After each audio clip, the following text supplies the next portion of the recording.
उत्तर प्रदेश सामाजिक सुरक्षा पेंशन योजना से जुड़ने वाले सभी लाभार्थियों का नमस्कार। आप सभी का अप्रैल, मई और जून महीने का पेंशन राशि आना शुरू हो चुका है। आपके लिए बड़ी खुशखबरी आ रही है कि वृद्धावस्था पेंशन की राशि जल्दी आप सभी के खाते में आने जा रही है। वहीं विधवा पेंशन की राशि 7 जुलाई से आना शुरू हो चुकी थी और लगभग 15 जुलाई तक ज्यादातर जनपदों में विधवा पेंशन की राशि भेज दी गई है। वहीं दिव्यांग पेंशन की राशि लगातार हर दिन भेजी जा रही है। देखिए 20 तारीख को भी लाभार्थियों के खाते में पेंशन राशि को भेजी गई है। वहीं आज दिव्यांग जनों को किन जनपदों में पेंशन राशि भेजी जाने वाली है, संपूर्ण जानकारी हम इस वीडियो में देने वाले हैं। यदि आप पेंशन योजना में नया आवेदन दिए हैं, जनवरी, फरवरी या मार्च महीने में अपना पेंशन के लिए नया आवेदन फॉर्म भरा है या तो आपने पेंशन के लिए आवेदन दिया है, तो क्या आपकी नई पेंशन राशि इस तिमाही किस्त के साथ दी जाएगी या अगली तिमाही में आपको देखने को मिलेगी। संपूर्ण जानकारी इस वीडियो में हम देने वाले हैं। चैनल पर पहली बार आए हैं, चैनल को सब्सक्राइब करके चैनल के साथ जरूर जुड़िएगा।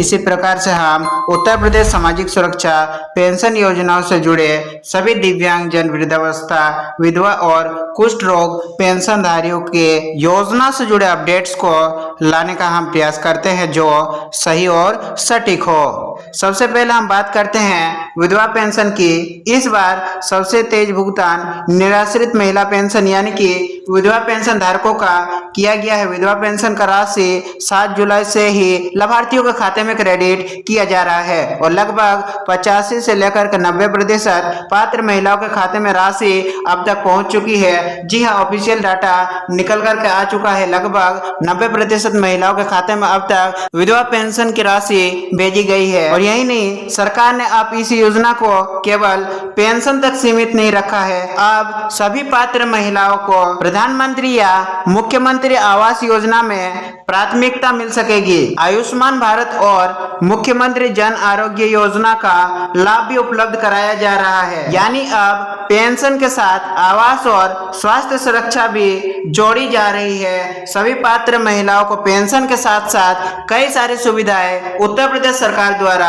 अभी वर्तमान समय में दी जा रही है। अब जानते हैं दिव्यांग पेंशन की सबसे बड़ी अपडेट को। दिव्यांग पेंशन की राशि 10 जुलाई से बड़े बैच में जारी की गई।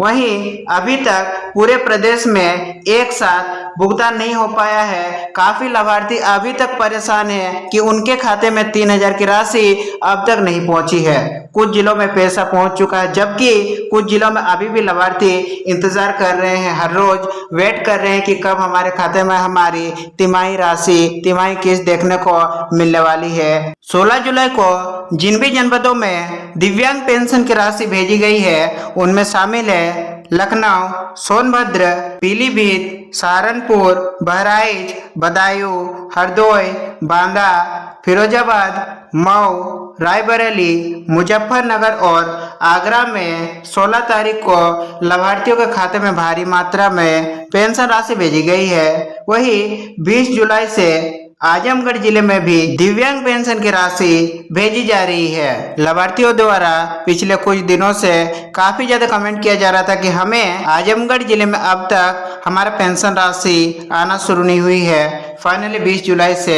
इस जनपद में भी अब तक पेंशन राशि आना शुरू हो चुका है। आप कमेंट में एक बार बताइएगा कि यदि आप इस जनपद से है तो क्या आपको अभी तक आपके खाते में पेंशन राशि मिली है या नहीं मिली है। देखिए बस्ती जिले से रिपोर्ट निकल करके आ रही है। यहाँ के लाभार्थी बता रहे हैं कि हमें पेंशन राशि नहीं मिला है। आपको हम बता दें कि यहाँ पर 10 तारीख से ही पेंशन जारी होना शुरू हो चुका है और जिले के काफी लाभार्थियों को राशि मिल भी चुकी है। यदि आपको आपके खाते में राशि अभी तक प्राप्त नहीं हुई है, 2 से 3 दिन वेट कीजिए। विभाग द्वारा प्राप्त जानकारी के अनुसार 2 से 3 दिनों में आप सभी को भुगतान प्राप्त होने वाला है। वहीं लखीमपुर खीरी के लाभार्थी भी पेंशन राशि को लेकर के काफी ज्यादा परेशान थे। आपको बता दें कि यहाँ भी 14 जुलाई से राशि जारी होना शुरू हो चुका है, लेकिन इन सभी जिलों में अभी तक भुगतान लंबित बताया जा रहा है। देखिए, अब हम उन जिलों को सूची दिखाने जा रहे हैं जिन जिलों में अब तक भुगतान जारी नहीं किया गया है, या तो कुछ ही लाभार्थियों के खाते में राशि पहुंची है। ज्यादातर लाभार्थियों का राशि, दिव्यांग पेंशन धारकों का पेंशन राशि पेंडिंग है। उनमें से पहला जिला है अमरोहा, प्रयागराज, गोंडा, रामपुर, फर्रुखाबाद, मेरठ, चित्रकूट, गाजियाबाद, सीतापुर, आगरा, अलीगढ़, बरेली, संभल, बुलंदशहर, बिजनौर, शाहजहांपुर, कानपुर और बाराबंकी। इन सब जनपदों में अब तक सिर्फ कुछ ही दिव्यांगजनों के खाते में पेंशन राशि पहुंची है। जो भी उत्तर प्रदेश के इन जनपदों से बिलोंग करते हैं, उनके पेंशन राशि पेंडिंग है। विभाग की ओर से जानकारी दी गई है कि जल्दी आप सभी के खाते में पेंशन राशि 3-3 हजार की किस्त डाली जाएगी। विभाग का कहना है कि यह केवल तकनीकी बेच प्रोसेसिंग की वजह से हुआ है और जल्द ही इसे ठीक किया जाएगा, किस्तों को क्लियर किया जाएगा। विभाग की ओर से एक नया संभावित डेट दिया गया है कि 25 जुलाई तक सभी जिलों में भुगतान पूरा करने का लक्ष्य रखा गया है। इसीलिए जिन भी लाभार्थियों के खाते में अभी तक पैसा नहीं आया है, उन्हें कुछ दिन और इंतजार करने की सलाह दी गई है। अब सबसे महत्वपूर्ण अपडेट कि वृद्धावस्था पेंशन की राशि कब तक लाभार्थियों के खाते में देखने को मिलने वाली है। इस समय सबसे ज्यादा इंतजार वृद्धावस्था पेंशन के लाभार्थी ही पूरे प्रदेश में कर रहे हैं, क्योंकि अभी तक अधिकांश जिलों में अप्रैल से जून की राशि जारी नहीं हुई है। और इसका सबसे बड़ा कारण है पूरे प्रदेश में बड़े स्तर पर डेटा सत्यापन और फर्जी लाभार्थियों की पहचान। सरकार इस बार सुनिश्चित करना चाहती है कि केवल पात्र और जीवित लाभार्थियों को ही भुगतान मिल सके। कोई ऐसा अपात्र लाभार्थी पेंशन का लाभ ना ले जो सही में पेंशन के हकदार है, सिर्फ उन्हीं को पेंशन राशि मिल सके। यही वजह है कि आधार सत्यापन, एनपीसीआई मैपिंग, डेटा शुद्धिकरण और बैंक खाते की जांच लगातार चल रही है। विभाग के अनुसार बताई जा रही है कि 25 जुलाई तक वृद्धावस्था पेंशन का भुगतान शुरू करने का लक्ष्य रखा गया है। अब आधार कार्ड आयु प्रमाण के रूप में स्वीकार नहीं किया जाएगा, जिसका अपडेट हमने आप सभी को अपने पिछले वीडियोस के दौरान हमने दे दिया था। यदि आप वृद्धावस्था पेंशन का नया आवेदन देना चाहते हैं तो आपको आधार के अलावा कौन कौन से दस्तावेज देने होंगे, आयु प्रमाण के लिए हमने पिछली वीडियोस में क्लियर बता दिया है। इस वीडियो में हम उतने डिटेल में नहीं जाएंगे, नहीं तो हमारे वीडियो का लेंथ काफी ज्यादा ही हो जाता है। चलिए अब जानते हैं एनपीसीआई और डीबीटी से जुड़ी सबसे जरूरी जानकारी। अगर आपके खाते में अभी तक पेंशन राशि नहीं आई है तो एक बार जरूर जांच कर ले, बैंक खाता आधार से लिंक है या नहीं, एनपीसीआई मैपिंग पूरी हुई है या नहीं, डीबीटी सक्रिय है या नहीं। यदि एनपीसीआई मैपिंग नहीं होगी तो पैसा सरकारी खातों में वापस लौट सकता है। अब बात करते हैं फैमिली आईडी की। उत्तर प्रदेश सरकार अब फैमिली आईडी के माध्यम से पेंशन व्यवस्था को पूरी तरह बदलने जा रही है। इस नई व्यवस्था में यदि कोई व्यक्ति 60 वर्ष की आयु पूरी कर चुका है और आय सीमा के भीतर है तो भविष्य में अलग से आवेदन करने की जरूरत नहीं पड़ेगी। उनका पेंशन ऑटोमेटिक चालू होने वाला है। सरकार का सिस्टम स्वयं पात्र व्यक्ति की पहचान करेगा, फिर केवल सहमति लेने के बाद पेंशन स्वीकृत की जा सकेगी। ये व्यवस्था आने वाले समय में आवेदन प्रक्रिया को काफी आसान बना सकता है। नए आवेदन करने वालों के लिए